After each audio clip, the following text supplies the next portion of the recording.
Est-ce qu'en 2026, faudrait-il faire nécessairement des longues études, avoir un diplôme pour devenir riche, ou au contraire, faut tout simplement lancer son tout premier business? Alors, aujourd'hui, on va approcher des gens, des jeunes entrepreneurs, des salariés et leur poser cette question qui fâche. Du coup, si ce genre de contenu te plaît, suis-moi jusqu'à la fin de cette vidéo. Bonsoir, cher monsieur. Fernand. Ok, monsieur Fernand. Alors, pour un jeune lycéen ou étudiant qui veut devenir riche, est-ce que vous allez lui conseiller de laisser les études ou de se lancer dans le monde de l'entrepreneuriat? Bon, déjà, je ne peux pas dire déjà à cette personne de laisser les études. Pourquoi? Parce que, ok, on va faire l'entrepreneuriat, mais autant déjà avoir aussi déjà une expérience dans un autre domaine. Donc, se lancer dans l'entrepreneuriat, mais tout en poursuivant son cursus scolaire. Donc, c'est un peu ça ma... Vous pensez qu'il est possible de jumeler les études et l'entrepreneuriat? Pour moi, oui, c'est possible de pouvoir gérer. Au début, ça va être compliqué, mais après, tu vas pouvoir gérer. Et que moi, je suis une preuve vivante de ça. On va se référer aux Ouest-Africains. Et ils n'ont pas tellement besoin de l'école pour prospérer. Ils ont juste besoin d'apprendre de leurs prédécesseurs. Donc leur père, un père qui peut avoir un business qu'il a débuté avec presque rien, qu'il a développé aujourd'hui. Et aujourd'hui, il place son enfant pour que son enfant puisse devenir quelqu'un demain à partir de ce business. Devenir riche, déjà, c'est dur, c'est très dur. Je ne conseillerais pas d'arrêter ses études. Moi, je conseillerais de continuer ses études et à côté, si possible, de lancer son business. Mais d'abord de l'avoir bien étudié, d'avoir fait une bonne étude de marché, un bon business plan. Si le business il a de l'avenir, s'il y a de la demande, il faut qu'il le lance, mais il ne faut pas arrêter les études. Déjà, ce que je le conseillerais, c'est que l'entrepreneuriat, ce n'est pas un mot de réussite garanti déjà.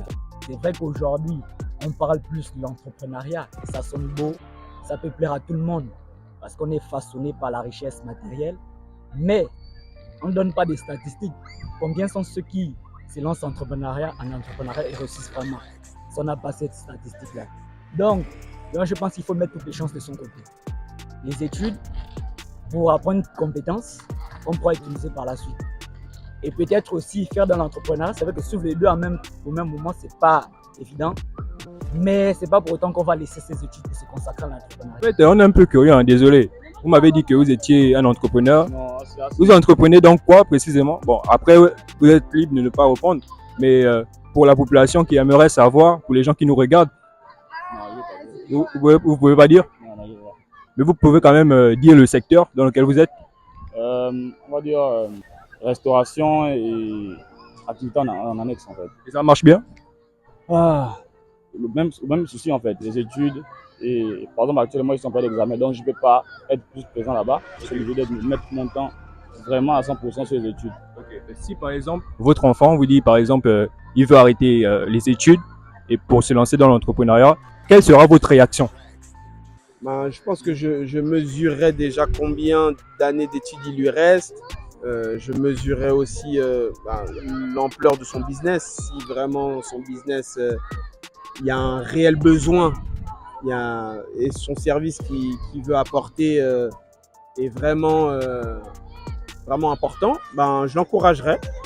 Mais je ne l'encouragerais pas d'arrêter les études. Je pense pas. C'est important de continuer d'investir en soi-même. Pour vous, les études jusqu'au master, doctorat, c'est très important.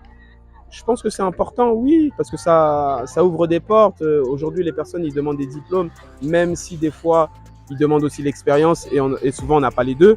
Mais il faut essayer d'aller au bout de ses études. Il faut investir en soi-même, élargir ses capacités, son potentiel. Ça, il faut jamais s'arrêter en fait. Vous connaissez, par exemple, un jeune qui veut se lancer dans le monde de l'entrepreneuriat. Est-ce que vous avez un business que vous pourriez lui proposer? Le business des cigarettes. Voilà. Parce que déjà, j'ai constaté que dans beaucoup de buvettes, il y a des personnes plus en consommant, ils ont plus envie de fumer. Parfois, c'est pour un fun, parfois, c'est pour un besoin juste comme ça. Si je suis votre logique, pour vous, l'école, c'est pas forcément pour devenir riche, mais c'est pour plus acquérir une compétence. Justement, c'est ça. Parce que même dans l'entrepreneuriat, on a besoin de compétences. Vous ne pouvez pas me dire que vous avez... Vous pensez que l'école peut offrir quelles compétences, d'après vous? Bon, ça dépend maintenant. Par exemple, si vous êtes à l'école, il y a une compétence qu'on a tous besoin d'entrepreneuriat, c'est la vente. Si vous voulez acquérir cette compétence au niveau de l'école, Est-ce qu'à l'école, on connaît nos réalités en Afrique? À l'école, on ne parle pas assez de vente, de tout ce qui est business. Alors, comment faire pour acquérir cette compétence à l'école, étant donné que on nous apprend plus les trucs comme la géographie, le français, des trucs comme ça, mais on se positionne pas plus sur les trucs comme qui vont nous aider dans le monde des affaires. bon, maintenant, après, il faudrait que les jeunes soient trop peu distraits et je veux aussi un peu désillusionner, s'il faut dire ça comme ça. Parce que je sais qu'il y a beaucoup des écoles qui proposent des formations en administration des affaires, en gestion d'entreprise, peu importe. Mais ça renvoie toujours à ce domaine de l'entreprise-là. Donc, pour la personne qui va, par exemple, entrer dans une business school, voilà, qui ne se laisse pas trop leurrer par, on va dire, les métiers de la banquier, etc. Mais si c'est consacre à la question du marketing, ça c'est un domaine qu'on a vraiment besoin au niveau de l'entrepreneuriat. La capacité à organiser la vente, ça c'est une compétence qu'on a réellement besoin. Et c'est qu'il y a beaucoup de personnes qui sont dans ce domaine-là, qui sont dans les business schools de manière générale.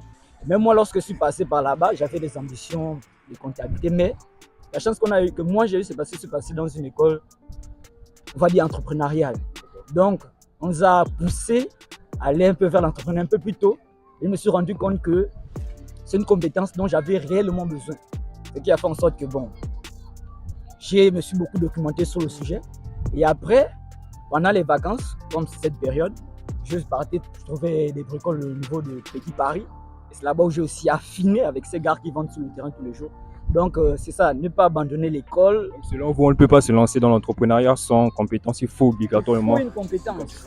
C'est vrai qu'on peut apprendre dans le tas et ce sera plus difficile. Si tu n'es pas bien encadré, ce sera compliqué. Or, si tu as développé déjà certaines aptitudes, en développant certaines compétences à l'école, ça va beaucoup t'aider dans le business. Dernière question. Pour un jeune qui veut se lancer dans le monde de l'entrepreneuriat, mais il a peur, il veut des conseils, quels conseils allez-vous lui donner par exemple? Je dirais que les grands hommes de ce monde n'ont pas commencé avec les milliards qu'ils ont. Hein. Ils ont commencé avec les économies. D'autres diront même qu'ils ont commencé avec l'air. Mais c'est pas ça. Donc, je dirais à cette personne de se lancer et de ne pas avoir peur. On peut échouer, mais après, au final, le plus important, c'est de se relever de tout ça. Se relever après un échec. Voilà. Mais je vais insister avec cette personne de se lancer vraiment. Parce que tant que tu ne sais pas, en fait, tu ne peux pas savoir là où ça peut te mener. Donc, autant se lancer, c'est jeter dans le bain. Je lui donnerais un conseil, c'est de ne jamais abandonner. L'erreur n'est pas une fin. Si il fait une erreur, si ça ne marche pas au début, il ne faut jamais abandonner. Toujours être motivé. Toujours. Essayer d'améliorer son business, essayer de toujours étudier le besoin de la population. Ne jamais se décourager. Il ne faut jamais se décourager dans la vie. C'est ça que je dirais. Jeune, la seule chose que je peux te dire, c'est qu'il faut t'inspirer des West Africains. Déjà, nous, on a un problème ici au Gabon parce qu'on ne pense qu'à aller dans les bureaux, on ne pense qu'à faire de longues études pendant qu'on n'a pas tellement besoin de ça. Donc, du coup, inspire-toi des personnes qui en valent vraiment la peine. Déjà, il faut de l'audace pour faire l'entrepreneuriat. Donc, si tu as peur, il ne faut jamais mettre la peur de côté. Il faut beaucoup d'audace. Parce que dans l'entrepreneuriat, il y a beaucoup de choses qui font peur. Et si tu gardes la peur, c'est qui est sûr. Hein. Il n'y a pas de peur dans l'entrepreneuriat. Quand on entreprend, Il faut être courageux. On ne peut pas dire qu'il n'y a pas de peur, mais on ressent tous la peur, mais il faut savoir aller au-delà de la peur. bon, je vous remercie la famille d'avoir suivi cette vidéo jusqu'à la fin. Ça a été un plaisir pour moi de la tourner. Et si vous aimeriez avoir d'autres vidéos comme celle-ci, n'hésitez pas à me le dire en commentaire et je me ferai un plaisir de tourner encore d'autres vidéos comme celle-ci, similaires. Alors, la famille, peace.